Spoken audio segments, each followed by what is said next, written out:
Business with a servant's heart. Welcome to the podcast. Inspiration, motivation takes. Listen to the podcast. We're all about to talk about life. Our guests will share their life story. We want you to success in life and business. We're ready and we will start shortly. We're gonna talk about life. We're going to speak on business. You're gonna shine bright. We are going to witness. Business with a servant's heart. With hosts Steve, Ramona, and Ray. Inspiration, education talks. Listen to the podcast. Steve, Ramona.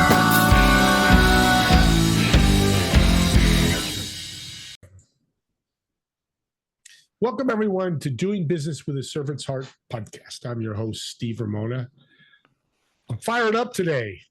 Why am I fired up? Because my guests and me are going to break the internet. Well, I'll have them tell you about that once we get started here. Literally, be prepared because we're going to break it in such a good way. Now, part of that is we dedicate this podcast to exploring the idea of how to be a better servant, how to serve others, your business and life, and what impact you make. That's part of breaking the internet. The other part is our guests are going to motivate you, inspire you, and educate you how to break the internet. And we're going to talk about public speaking and how powerful your voice is. I want to think about your homework today. Yeah, you got homework. It's really simple. Think about how you're going to serve yourself and others today that will impact you create today. Don't wait. Because I guarantee you, my guess is the same way. When we serve people, it's the best feeling in the world. You're down and out, go serve somebody. Go serve your dog. I don't care. Give value, serve people. I want to thank our sponsor, Pantheon. Join a community of thought leaders and entrepreneurs who are really successful. They're building this platform to change and impact the world. To be part of Pantheon, just reach out to me or check the show notes for the link. With that being said, let's jump right in. Sly, welcome to the show. Oh, yeah. Thanks, Steve. Happy to be here. Thanks so much. How are we breaking the internet? We're breaking the internet by applauding you, the listener. Thank you, Steve, for putting this on. Applauding you, the listener. I was thinking about you. Anyone last night, okay, I was in the shower, rest my hair, thinking about anyone in the world, considering everything you have on your phone, all the stupidities you could be looking at. There is a show called Serving or Business with a Servant's Heart.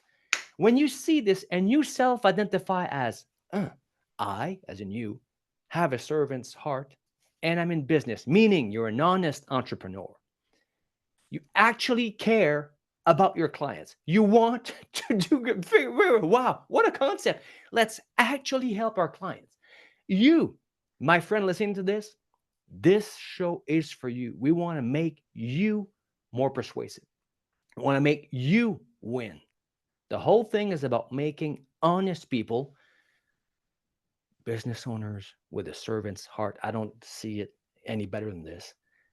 Win in life, in business, on stage, on camera, in meetings, wherever you have to make sounds with your face to cause people to feel like doing the thing you want them to, whether that's buy, click, vote, swipe, download, stop smoking, stop putting plastic bags in the whatever you want them to do.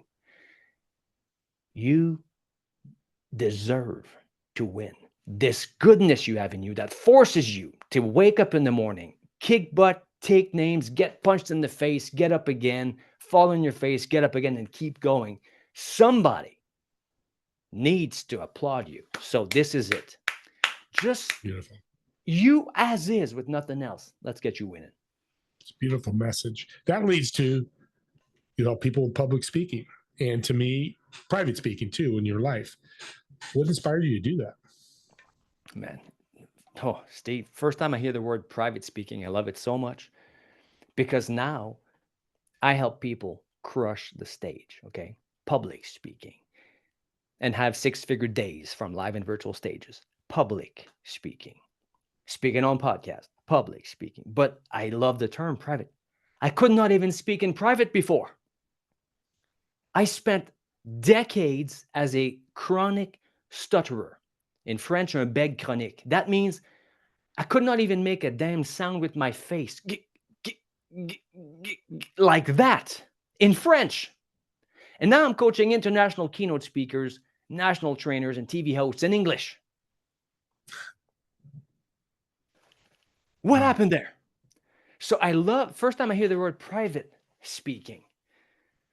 Man, stuttering and confidence is an insight. Like in my case, if you're listening to this, my dear business owner with a servant's heart, and you're not at ease getting on stage, confidence is an inside job. Stage fright is an inside job because the fright is not on the, they call it stage fright, but this fright is not on the stage, it's in your mind. Now, as a stutterer, my voice box was okay. Then a trauma happened at school. Then I chronically stuttered for 20 some years, and then I stopped. The whole time, my voice box was okay. There's nothing wrong with the body. It's in the mind. Your sense of self is so scrunched down. Your go-kart is throttled. You know, Steve, when you go to go-karts, right? You go to go-kart, right? When the kids are playing with the go-karts, they throttle. So even when you floor it, the thing that goes to the valve that puts in fuel and air in the thing, it's throttled. So it only maybe 30% speed or whatever, even when you floor it. So your sense of self is throttled by the trauma, the being laughed at, the what are they going to think, try to impress, fish for compliments, wondering if you're good enough, losing sleep over preparing your second guessing yourself and redoing your slides the night before.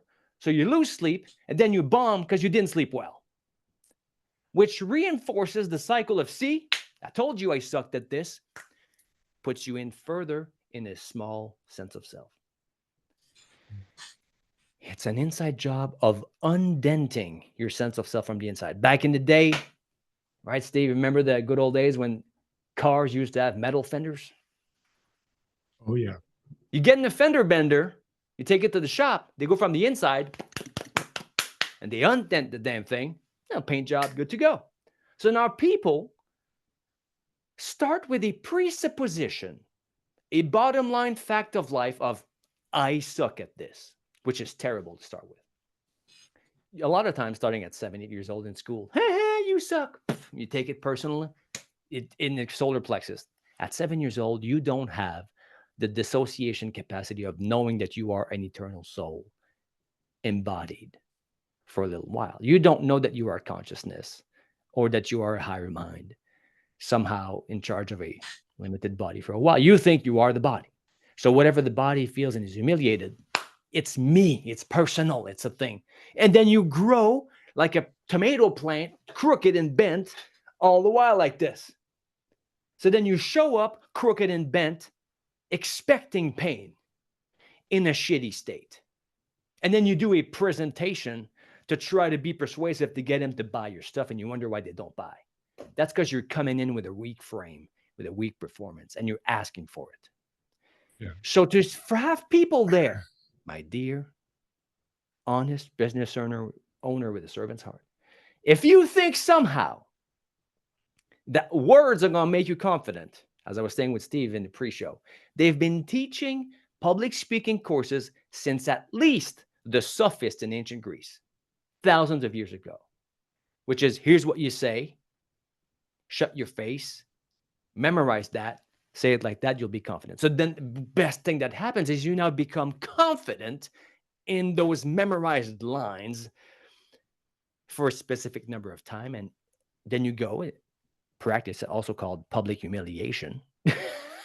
Go and get laughed at enough to thicken your skin. Yeah. Okay, that's if you don't address the underlying confidence issues. It's a mind game, people. Coming from an ex-chronic stutterer, the game of public speaking is won or lost before you open your mouth. Once you open it, it's too late. Yeah. So if you somehow think that words are going to make you confident, which confidence is the goal, and it's not been working for thousands of years, Steve, I don't know. Maybe. Could it be? I'm just hypothetically. Wouldn't want to point fingers, but maybe.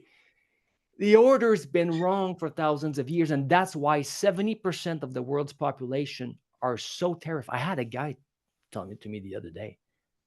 You know, it's like an expression, but he said it verbatim. I would rather die than speak in public. So now you can't blame the public speaking industry for teaching you what to say and then telling you if you just memorize that, you'll be good to go. Shut your face, go practice, because that's just business sense. It makes sense. It's the easiest thing to teach. Messaging is the easiest thing to teach. That's the formula. Shut your face, go practice. You get laughed at. First 100 times, you're just practicing. You'll be good. There you go. Get out of my face. Next. It just makes business sense. That's because they don't know, or they haven't studied, or they haven't been keeping track, that internal personal development tools have evolved at least as much as phones since the 70s. There's new stuff around, people. That wasn't around when the classics came around. So step one, like, honestly, think about this, my dear, honest business owner. Do you really think that persuasive, charismatic people with presence on stage, do you really think that they're confident because they know what to say? Or maybe do they always somehow land on their feet and figure out what to say because they're confident to begin with? So, wondering why you can't speak with confidence, even though you memorize some lines, is literally like putting your shoes on before your pants and then wondering why you can't walk on stage with confidence. Take it for what it is, but I just want you to stop suffering. What's your system look like? I know it's unique and different, powerful, because you're very successful, the people you work with. What's your system look like? To give them kind of the cliff notes. You're not allowed to open your mouth until you're confident. Step one is remove what makes you unconfident to begin with. We don't start with the presupposition that confidence is the goal. We start with the presupposition of, no, confidence is your natural state and it's been beaten out of you. Unconfidence, shyness, being terrified, sweating, not knowing what to say, freaking out, no blood in the face, is normal. It's normal. As in, it's the norm in society. Mathematically, you take the number of people, and that's the norm, like a number, like a norm. But it's not natural. That's not natural. Have you ever seen a squirrel being afraid of being a squirrel in front of another squirrel? Never. And it's not in the natural world. So it's normal, but not natural. So for a lot of people, it's different reasons. So a lot of people are visual. So when a visual person is terrified of public speaking, what it means is that they're sitting there in the corner and they're making high definition IMAX color movies of them failing on stage repeatedly. They see themselves smaller than the audience. They see themselves distorted. Plus, some of them, the worst guys I've seen, it's as if they divide their awareness in two, where they're seated in the audience at the same time, judging themselves from the audience in their own mind, wondering why they go like this. Hello, everybody. Thank you for coming. What's wrong? Okay. So the way they use the faculties of their mind is screwing them over. You don't need anybody else. You don't need an enemy when you're doing that yourself. Yeah. So for these people, we use a thing called shamanic holograms. It's a visual technique to let your subconscious mind rewire the way you think about that thing. But that's for visual people. That technique is worthless for people that everything is a concept to them. They get hung up on words and concepts. So these people are in a never-ending spiral if they can never, we call it get over yourself, step 1. Get your story straight, step 2, what do you say? And then get the message across, delivery and presence and stuff. So these people can never get over themselves because no matter what concept they take, they always have a yeah, but. And they're in an ever-ending cycle in their mind of struggling against yeah, buts, which are concepts, so they can't grab them. So for them, they have I'm sorry, guys, you won't find this in English in anywhere. My mentor in French created this, the crazy French shaman. It's called la technique de dissolution des structures mentales, which means a technique that dissolves mental structures. Not this one thought that says, I'm not good at this, or this one thought that says, I'll never make it, or this one thought that says, oh, whatever. The whole structure, this thought is tied to a feeling, and then that memory, the whole structure goes, the sigh of relief, Steve. I love it to see every time on coaching calls. These coaching calls for this particular program, because we've got many programs. We have the 6-figure day program. We have the Just Speak Like a Rockstar program. These are Tuesdays. When you see people on Tuesdays, finally, after 10, 15, we've helped people from 18 to 81 years old get over stage fright. Not messing around. We're not messing around. So that's a technique called the mental structure dissolver technique. Now, for some people, that won't work for them because everything's just a feeling. Oh, I don't feel right. The feeling people, where are my feeling people at? Everything's a feeling. Well, that doesn't work because it's not, they don't see it. They don't think it. It's a feeling. So for these people, they're a bit more complex creatures, right? Last time I counted, I have a Notion database with transformational techniques that I use. I have 148 of them. Jeez. The most popular for the feeling, so any one of them will do, but one that's baked in the program for the feeling folks is by a doctor named, I forget his real name, Bradley Cooper, Dr. Bradley something. It's called the emotion code. It's a highly complex system involving testing, which he calls it trapped emotions. So emotions that loop in a cycle that never get to fruition and keeps on being stuck. And this was a chiropractor, and he realized, to his dismay, the first time I say the word, because English is my second language, is dismay even a word? It's the first time I say that. Is that even a word? Yeah, it is. Yeah, to his surprise. Yeah, to his surprise, it was okay. He realized one time he had a magnet, and he passed a magnet on the spine of his patients, and they were better. So he made a whole bunch of a complicated system, this emotion maps to that. We don't mess with the complicated stuff. You're terrified. You're screwing yourself over. You're bleeding money. You're leaving money on the table. I've never had a client say that they have left less than $100,000 a year on the table by not working with me. So you're bleeding money, status, rapport, and influence by not doing this. And we don't care what emotion it is. We don't care where it comes from. We don't care if it was at 7 years old or 7 years old and a half. So we just put you in the terror state and wipe the physical, emotional pull that you feel around that emotion. So we put you in state, wipe it clean. The fastest one we've seen with this guy was 6 seconds. Jeez. We had a guy. This one. Yeah, because, man, this is the thing. The lever, the internal lever of any emotional, psycho-spiritual, internal tool, the depth at which it works is the depth at which you do it. So if you half-ass it, kind of work. So the honesty, which is why I love honest people so much, because honest people can work deeper, honestly, in themselves. And the deeper you work the tools, the deeper the tools work on you. So the fastest we've seen was a guy, 6 seconds.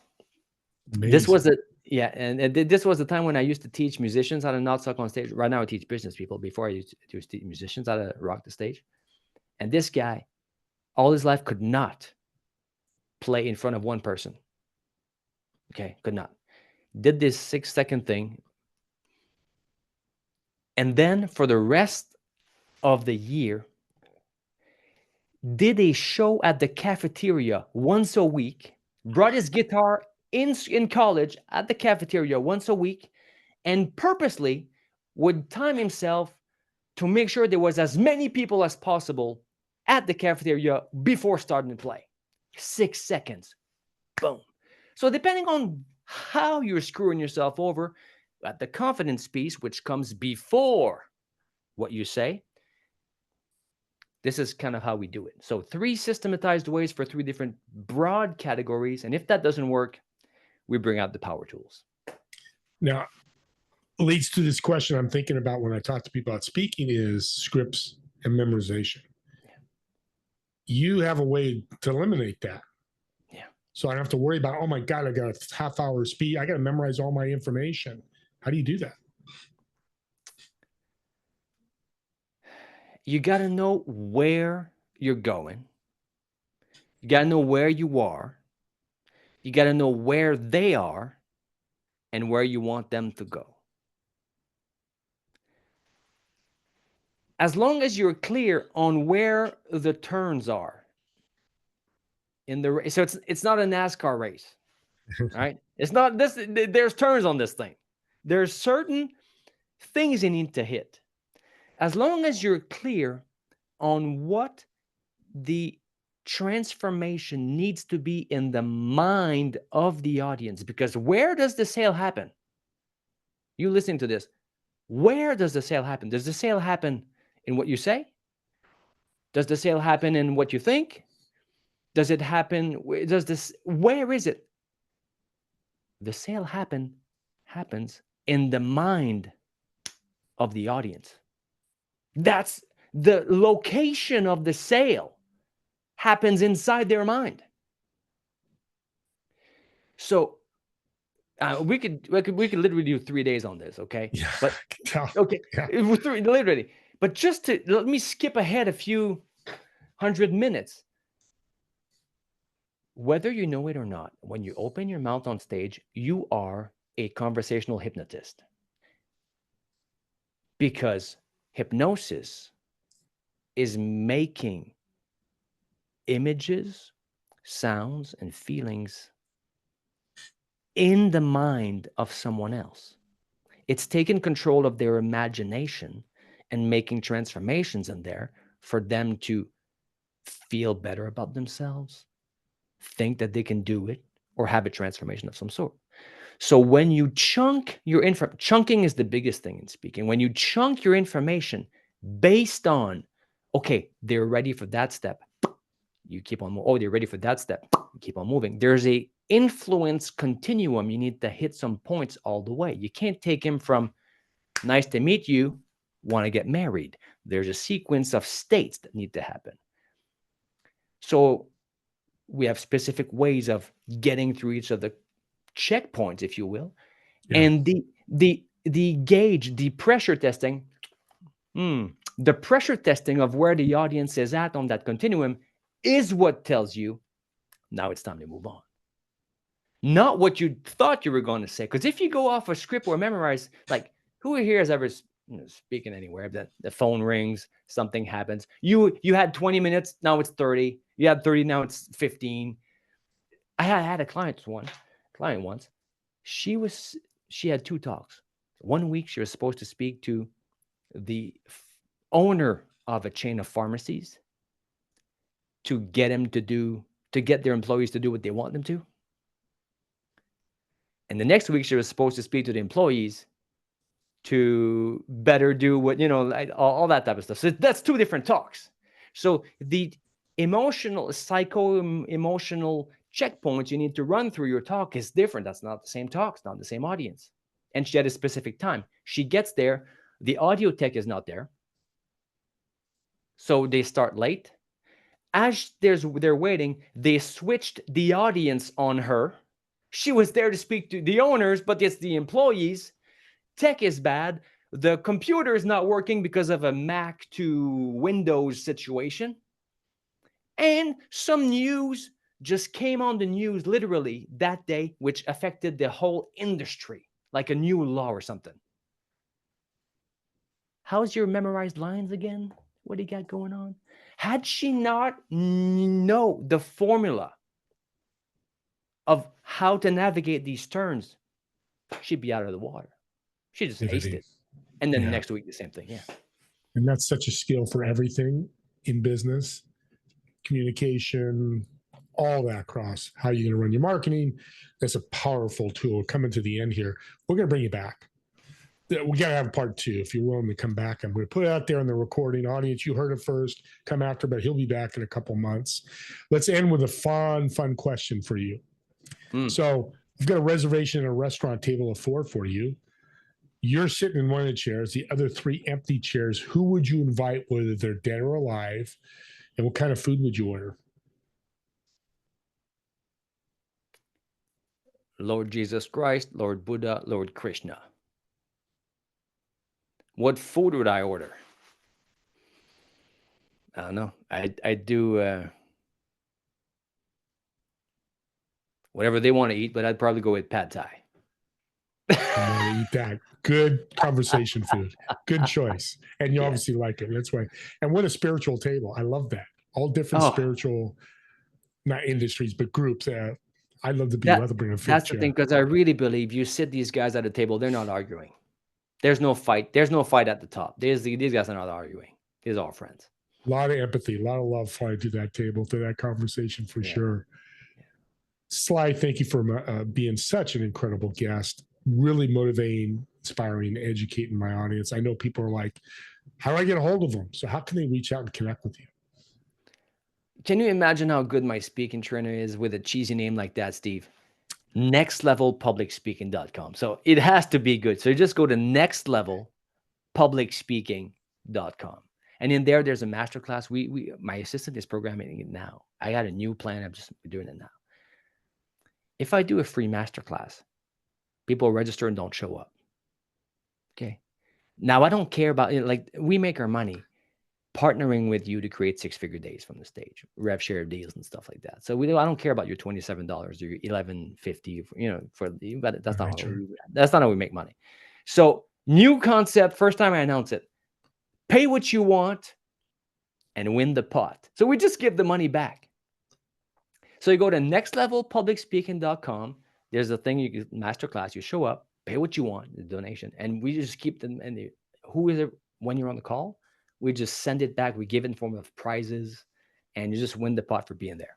So, servant's heart right there. You ended the show as you started it, with that servant's heart and taking care of the audience. I appreciate that. Thanks again, Sly. And audience, real quick, subscribe to the YouTube channel, but here's why. These links, and you're listening to Sly going, I want to speak now.